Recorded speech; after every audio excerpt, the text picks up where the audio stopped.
நம்பிக்கை தரும் நற்செய்தி. மத்தேயு 6ஆம் அதிகாரம் 30ஆம் வசனம்.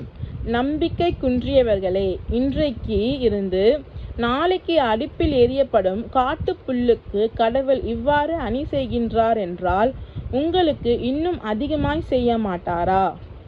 2வது 8ஆம் அதிகாரம் 10ஆம் இறை திருவசனங்கள்.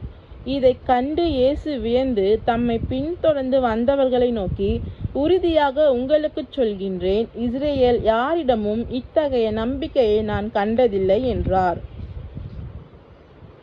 3வது 8ஆம் அதிகாரம் 13ஆம் இறை திருவசனங்கள். பின்னர் இயேசு நூற்றுவர் தலைவரை நோக்கி, நீர் போகலாம், நீர் விரும்பிய வண்ணமே உமக்கு நிகழும் என்றார். அந்நேரமே பையன் குணமடைந்தான்.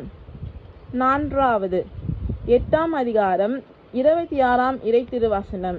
இயேசு அவர்களை நோக்கி, நம்பிக்கை குன்றியவர்களே, ஏன் அஞ்சுகின்றீர்கள் என்று கேட்டு எழுந்து காற்றையும் கடலையும் கடிந்து கொண்டார். உடனே மிகுந்த அமைதி உண்டாயிற்று. 5வது 9ஆம் அதிகாரம் இறை திருவசனங்கள் 2.